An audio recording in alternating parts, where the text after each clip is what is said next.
In this module, we will commence by learning Luca's supply curve.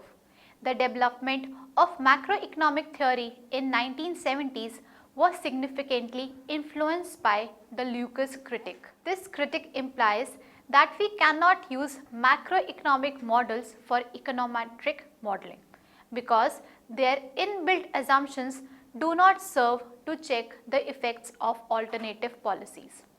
This is due to the fact that every macroeconomic model is endowed with macro foundation. It means justifying assumed behavioral relations between macroeconomic variables in terms of microeconomic behavior.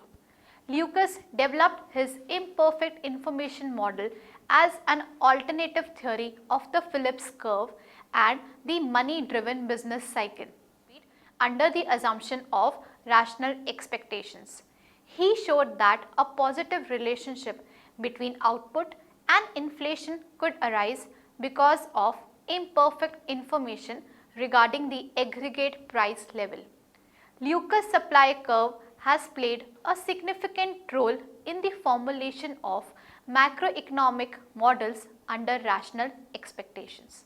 The policy ineffectiveness proposition that any systematic monetary policy will have no impact on the time path of aggregate output is based not only upon the assumptions of rational expectations and market clearing prices, but also upon the assumption that we incorporate Luca's supply curve.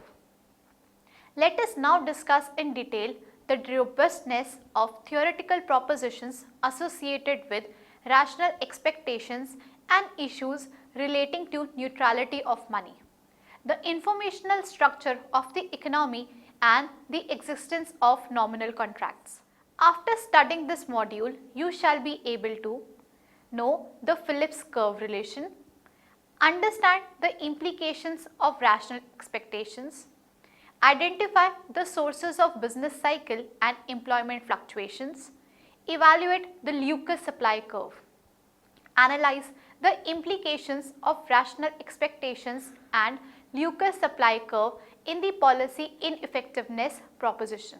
Let us begin by understanding the link between inflation and unemployment. According to Phillips curve, there is a trade-off between inflation and unemployment.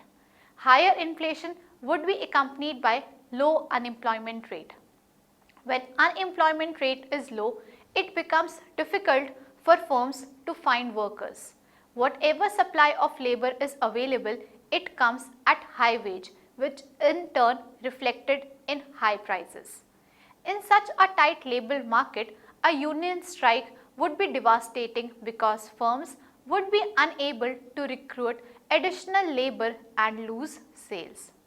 Under such circumstances, firm would expect higher wage inflation and correspondingly prices will also rise. According to Phelps and Friedman, in the long run, there is no trade-off between inflation and unemployment as unemployment is at its natural rate. So they asserted that a permanent trade-off between inflation and unemployment is illusion. According to Friedman, there is a short-run trade-off between the two as expectation of inflation is slow to adjust. But he argues that people cannot be fooled forever, so long-run trade-off does not exist. If the monetary authority wants to keep the unemployment rate below the natural rate, then it should be ready to accept continuously rising inflation which would be beyond individuals' expected inflation. So, unemployment rate can be brought down at the cost of higher permanent inflation. Adaptive expectations adapt gradually to the changes in economic variables. So, under adaptive expectations, policymakers will make some temporary gain in employment at the cost of higher inflation rate. But when people have rational expectations, they make use of all the given information and then make a forecast about inflation rate. The available information includes any proposed monetary or fiscal policy changes So, expectation error does not have any systematic pattern and forecasting error turns out to be a random term. Movement of unemployment rate from natural rate will occur only when error is made, but this error is random. This has crucial implications for monetary policy. It implies that unanticipated change in money supply can make actual inflation rate different from expected inflation rate.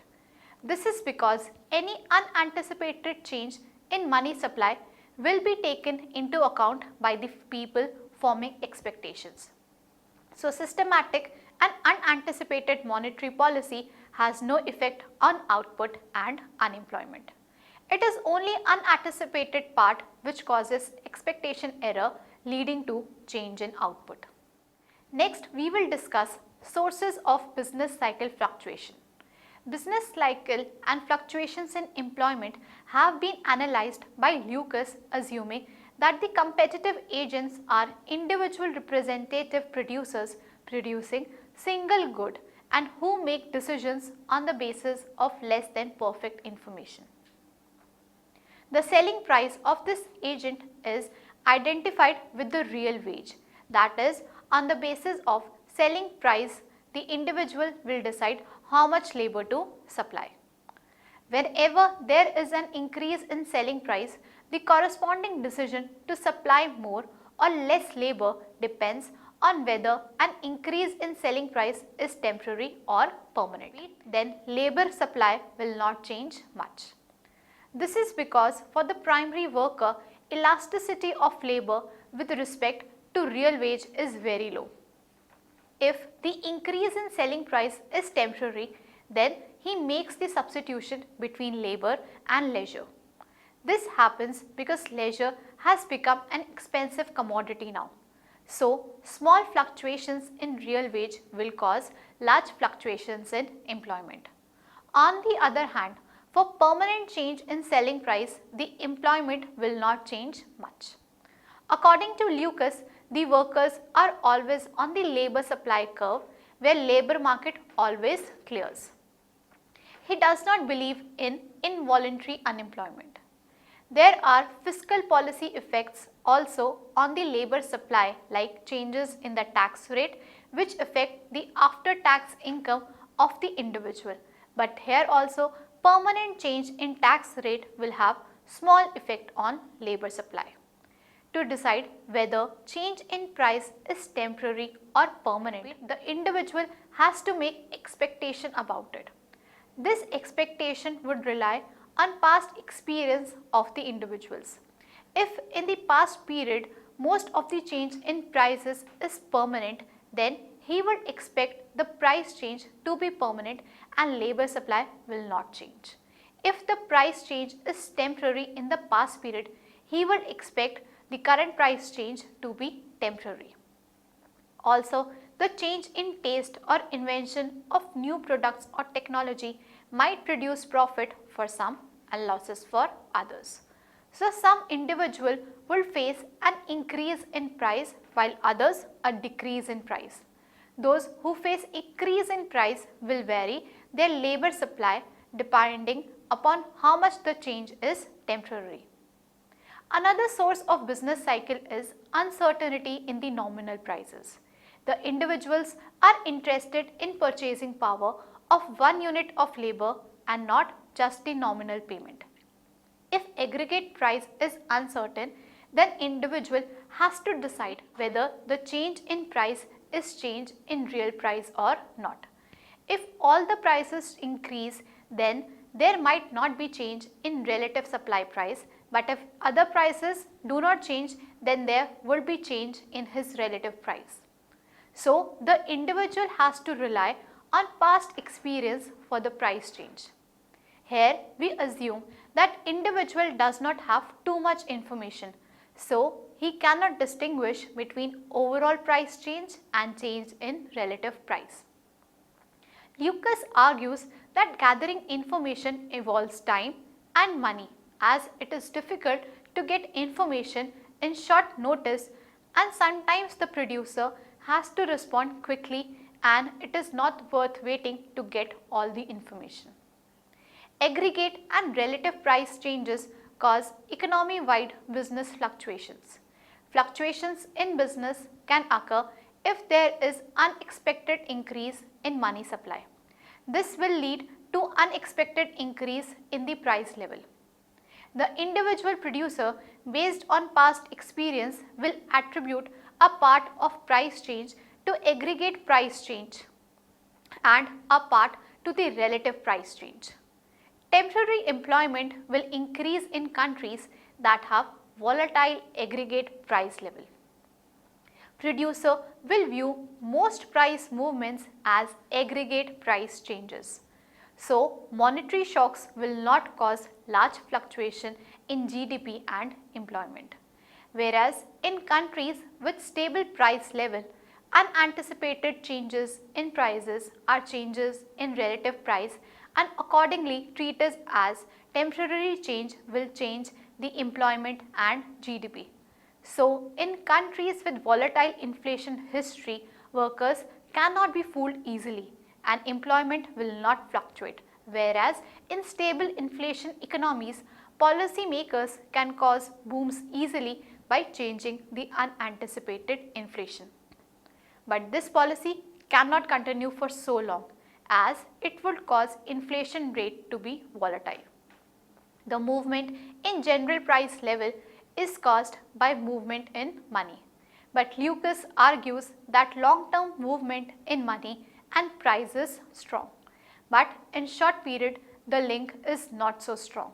If the link between money and price is close, then agents can easily calculate the general price level and there would not be unanticipated inflation and no business cycle.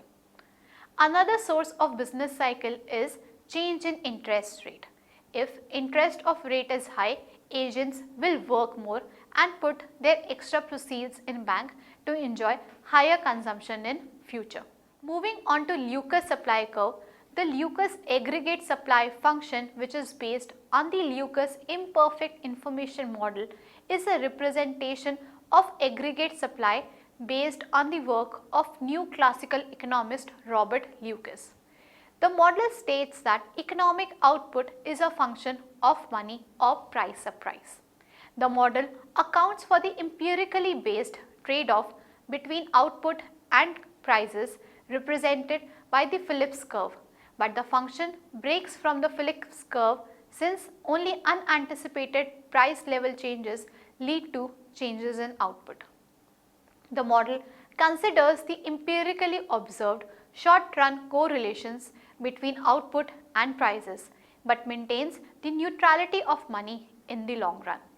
The Lucas supply function with rational expectations under the policy ineffectiveness proposition implies that only unanticipated changes in the money supply can affect real output. Anticipated changes in the money supply affect only the price level, leaving the real output equal to potential output. This implies that since people with rational expectations cannot be systematically surprised by monetary policy cannot be used to systematically influence the economy. The rationale behind Lucas supply theory is based on how suppliers get information. Lucas claimed that suppliers had to respond to a signal extraction problem when making decisions based on prices.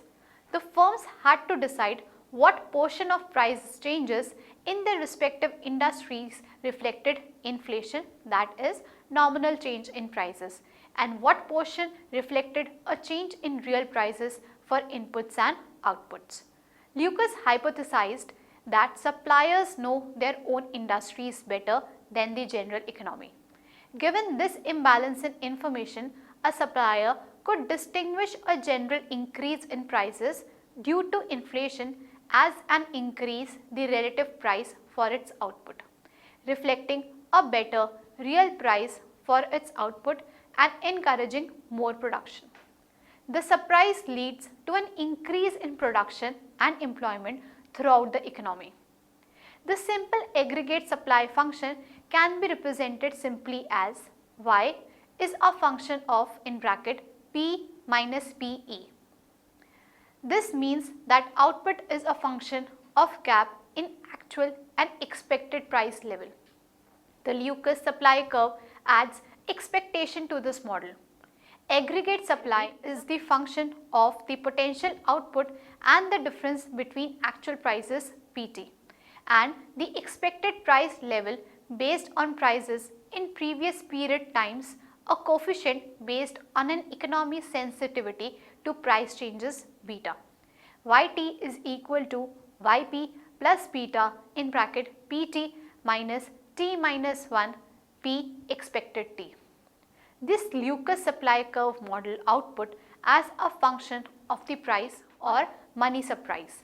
The difference between expected and actual inflation, Lucas surprise business cycle theory fell out of favor after the 1970s when empirical evidence failed to support this model.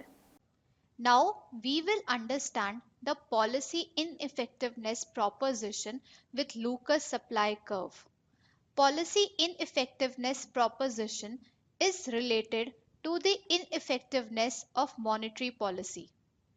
Policy ineffectiveness means any predictable change in money has no effect on GDP, employment, or any other real variable. It is only the unpredictable part of money supply that affects GDP and employment. Changes in money supply, whether predictable or unpredictable, will affect the price level and inflation rate, but output can be affected by only unpredictable or unanticipated movement in money supply. Sargent and Wallace have worked on the policy ineffectiveness proposition using the following relations. First, aggregate demand relation based on quantity theory of money. According to quantity theory, MV is equal to PY. Taking logs, we get MT plus VT is equal to PT plus YT, where MT is equal to log of money supply. Vt is equal to log of constant velocity of money. Pt is equal to log of price level. Yt is equal to log of real output. According to equation, the demand for money is not function of rate of interest. That is, it does not respond to changes in R. Lucas supply curve. Yt is equal to Yp plus beta bracket Pt minus T minus 1 P expected T, where Yt is equal to actual output. Yp is equal to potential or full employment output. Pt is equal to actual level of prices. T minus 1 P expected T is equal to log of price that people expect will occur in period T based on prices in period T minus 1. According to this aggregate supply curve, the difference between actual and full employment output depends on the difference between the actual and the expected price. If Pt is greater than T minus 1 P expected T, then Yt is greater than Yp. And if Pt is less than T minus 1 P expected T, then Yt is less than Yp. In panel A of figure, aggregate demand curve is drawn for a given money supply. It is downward sloping because higher prices will lead to lower output to keep the nominal demand constant. Aggregate supply curve is drawn for a given expected price level. It is upward sloping, implying that at higher price level, the gap between actual and expected prices rise and thus leads to more output being produced. At the intersection of these two curves, equilibrium price and output level is determined. If the price expectations are fixed, then a monetary expansion by the monetary authorities will shift the AD curve rightwards, leading to a rise in prices as well as output. Thus, only AD shifts while the AS remains at its original level as shown in panel B. This result is incompatible if we incorporate the rational expectations in our model. For this, we introduce the money supply rule. Third, money supply rule. MT is equal to alpha y t minus 1 plus epsilon, where alpha y t minus 1 is equal to last period's output. Epsilon is equal to unpredictable shock in bracket random error term. According to this equation, money supply is a function of last year's level of output plus a random error term. This error term has zero expected value and it cannot be predicted either by monetary authorities or public. Y t minus 1 is the feedback policy of the authorities as it depends on the past value of the observed variable. According to policy ineffectiveness proposition, the parameter alpha, which is set by the authorities, has no impact on output or employment.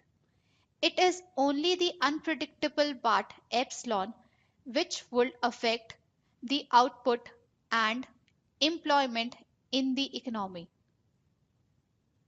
In our previous analysis of monetary expansion, an unanticipated shift in money supply shifts AD to the right, but due to rational expectations, people's expectations about prices also revise upward.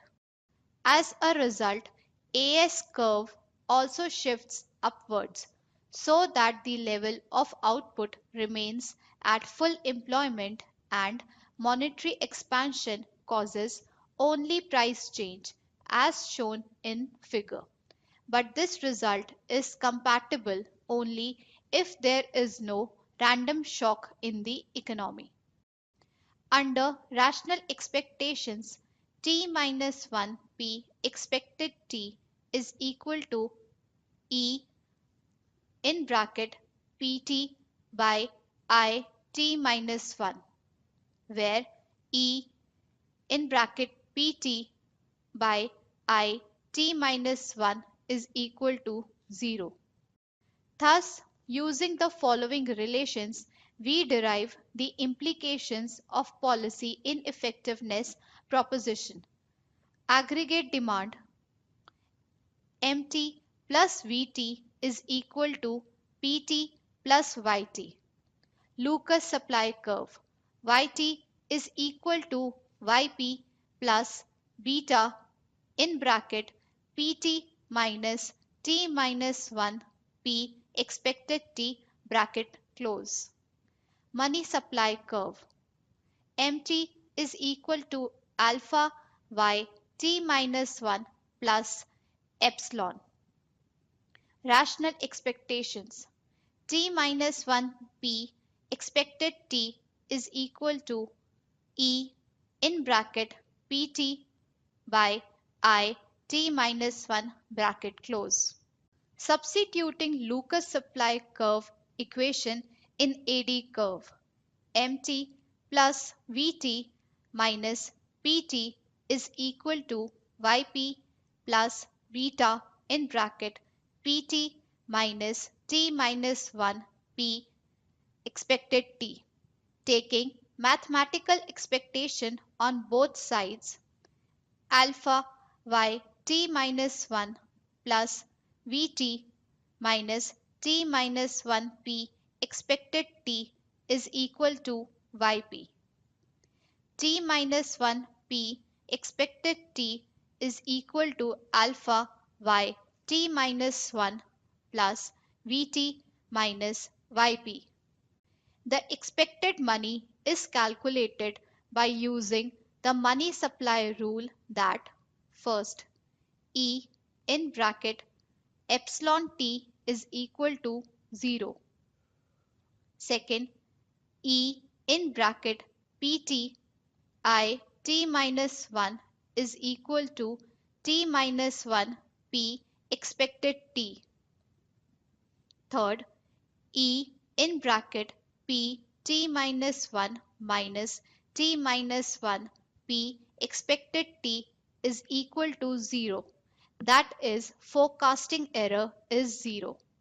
Substituting the money supply rule and equation in, MT plus Vt minus Pt is equal to Yp plus beta in bracket Pt minus t minus 1 P expected t bracket close. We get alpha y t minus 1 plus epsilon t plus Vt minus Pt is equal to Yp plus beta in bracket Pt minus alpha y t minus 1 minus Vt plus Yp bracket close. Solving the above, we get Pt is equal to alpha y t minus 1 plus Yt minus Yp plus epsilon t upon 1 plus beta. Alpha y t minus 1 plus Vt minus Yt is equal to t minus 1 P expected t. Pt is equal to t minus 1 P expected t plus epsilon t upon 1 plus beta. Pt minus t minus 1 P expected t is equal to epsilon t upon 1 plus beta. Using Luca's supply curve, Yt is equal to Yp plus beta upon 1 plus beta into epsilon t. This equation reflects the policy ineffectiveness proposition that only the unanticipated part of money supply, that is, epsilon t, can affect output. The predictable part of money supply will only affect prices and not output. This implies neutrality of money, which says that anticipated change in money stock affect only nominal variables and not the real variables. Also, according to Luca's supply curve, output deviates from the full employment level only when prices deviate from expected prices.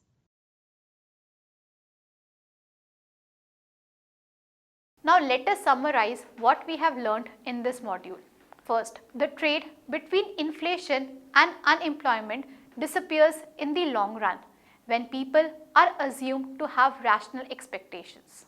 Second, there are many sources of business cycle that have been listed by Lucas, including imperfect information, uncertainty in nominal prices, changes in technology, changes in rate of interest, etc. Third, the Lucas aggregate supply function is based on the Lucas imperfect information model, which states that economic output is a function of money or price surprise. Fourth, Policy ineffectiveness proposition is related to the ineffectiveness of monetary policy. The inclusion of Lucas supply curve and rational expectations leads to no change in real variables when the money supply is raised. Fifth, PIP with Lucas supply curve implies that money is neutral, which implies that unanticipated change in money stock affect only nominal variables and not the real variables.